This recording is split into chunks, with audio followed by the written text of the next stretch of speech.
Kali ini saya akan bahas tentang setelan kopling pada kendaraan sepeda motor. Ini adalah Honda Astrea Grand atau Supra yang lama maupun Impreza. Nah, setelan atau orang menamakannya dengan stud itu komponennya adalah pertama ini mur pengunci, ini adalah yang tengah adalah baut penyetel. Ini pengunci, ini mur pengunci, baut penyetelnya. Baut penyetel ini kalau kita putar gini, itu akan memutar. Nih, ini ada ulirnya. Nah, bagaimana mekanisme penyetelannya? Itu ada namanya stud seperti ini. Ini ada rollernya, ada 3. Ini beda ya sama yang punya Supra. Ini punyanya Impreza seperti ini bentuknya. Ada 3 roller ini sebagai dudukan. Sini ada pengunci, jadi masangnya seperti ini. Ini saya masukkan ke sini, saya putar.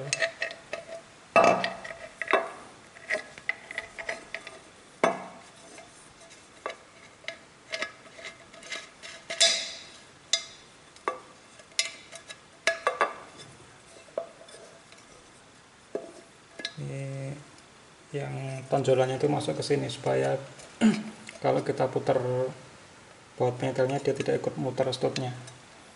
Kan saya coba kencangkan dulu.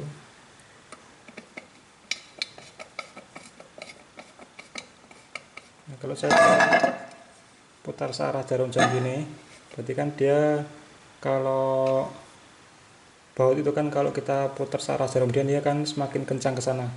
Nah, tapi karena tetap posisi baut penyetelnya tetap, berarti nanti yang bergerak itu adalah yang ini studnya ini. Nah, jadi ini kalau ini saya putar sini searah jarum jam, ini berarti ini itu akan semakin mepet, semakin bergerak ke sana, semakin mepet sini. Kalau kita kendorkan gini, berarti ini semakin nonjol sini. Ini coba saya putar searah jarum jam. Nah, saya putar searah jarum jam, nanti studnya akan semakin mepet.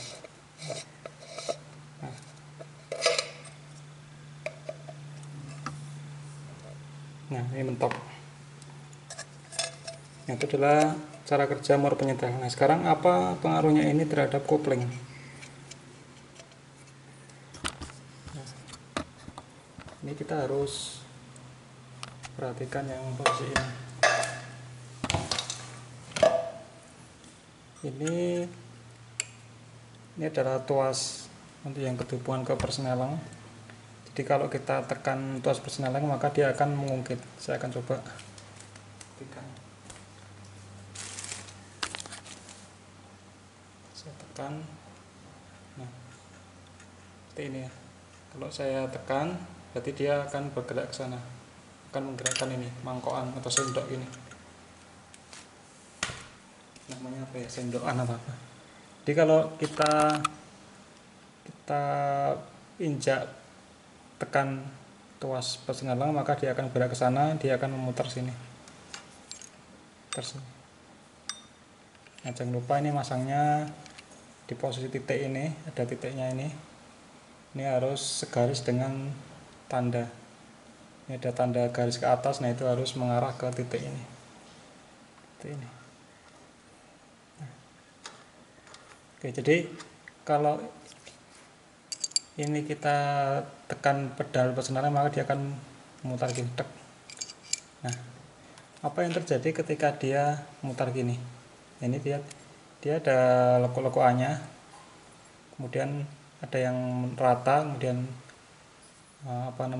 cekong, rata lagi cekong, rata lagi cekong. Nah, itu dia di bagian cekungannya itu adalah pas di bagian ini. 1, 2, 3. Nah, ini kira-kira seperti ini. Jadi yang 3 roller ini itu adalah posisinya pada waktu belum kita tekan pedal persneling, itu adalah posisinya di sini, di cekung-cekungannya ini pas.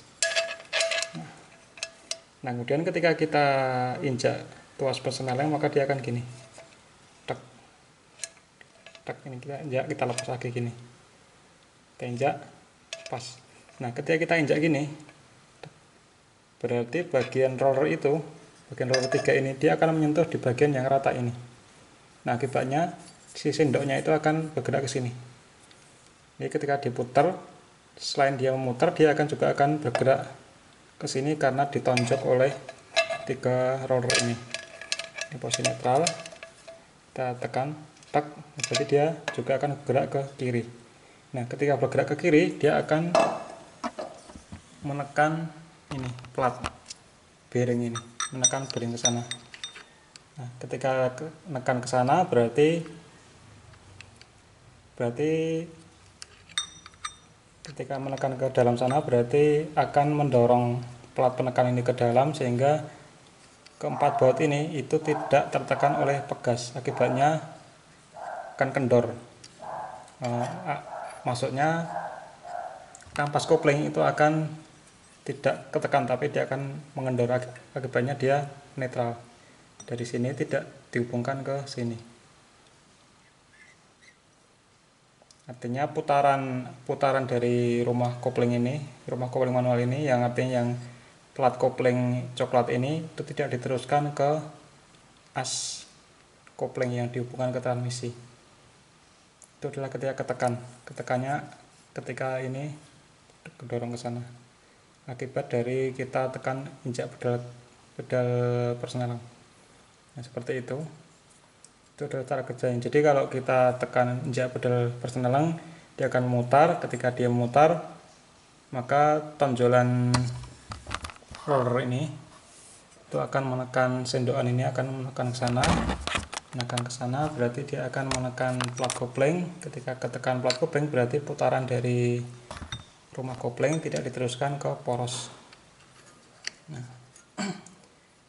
Nah kemudian kalau kita melakukan penyetelan, apa yang kita lakukan? Nah, untuk penyetelan itu harus kita usahakan bahwa ketika posisi netral atau kita tidak tekan pedal persneling, itu harus posisinya mentok, mepet banget ke sini. Nah kenapa kita harus usahakan mepet seperti ini? Supaya nanti kalau kita injak pedal kopling, injak pedal persneling, ketika dia berputar gini, maka gerakan yang sedikit ini itu menekan platnya, menekan bearingnya ini. Jadi diusahakan kalau posisi tidak ditekan pedal persnelingnya, berarti dia posisi mepet ini, mepet banget tetapi dia tidak menekan. Nah ketika posisi mepet gini, ketika kita tekan pedal persneling, dia akan berputar. Ketika dia berputar, berarti langkahnya itu akan mampu menekan plat penekan ini dengan maksimal, sehingga bisa terbebas, koplingnya terbebas, putaran dari rumahnya tidak diteruskan ke putaran as. Nah kenapa seperti itu? Andaikan aja kalau kita misalkan posisinya itu terlalu jauh, nah ketika kita injak pedal persneling, dia akan berputar gini, dia akan menonjol. Nah menonjolnya itu tidak akan nyampe menekan bearingnya ini. Nah akibatnya tidak bisa loss antara plat kopling dengan asnya. Makanya dibikin semepet mungkin, tetapi tidak menekan platnya. Kalau terlalu mepet, itu posisi belum kita injak dia sudah menekan, berarti nanti bisa menyebabkan slip koplingnya. Belum kita injak pedal persneling, tetapi sudah terlepas hubungan antara rumah kopling dengan asnya. Kalau terlalu jauh, nanti begitu kita injak pedal persneling, dia tidak mampu menekan platnya ini, karena kan gerakannya sedikit. Jadi kita harus setting supaya dia mepet tetapi masih netral, masih belum menekan platnya. Ketika kita tekan, baru dia akan menonjok dengan maksimal. Nah cara nyetingnya ya kita harus putar ini, kita harus buat posisi pedal perseneling tidak kita tekan, berarti ini kan gini. Ini kita harus putar supaya ini maju ke kiri, bergerak ke kiri, berarti kita harus putar berlawanan arah jarum jam.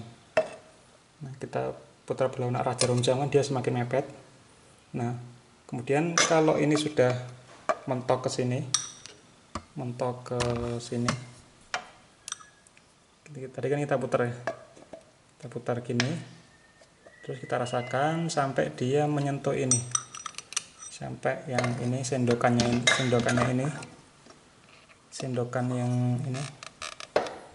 sendokannya ini tuh menyentuh ke sini.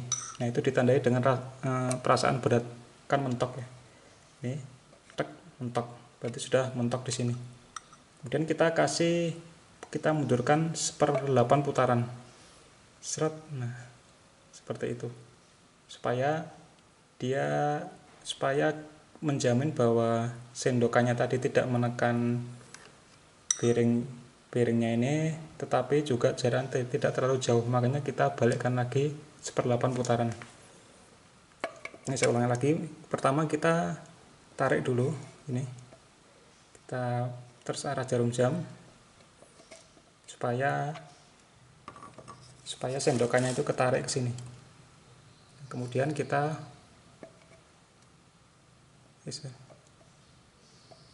kita balik berlawanan arah jarum jam gini supaya sendokannya itu menekan bearingnya ini sampai mentok. Berarti dia berat, tek gitu, berat berarti dia mentok sini. Kemudian ketika sudah mentok, kita mundurkan lagi 1/8 putaran.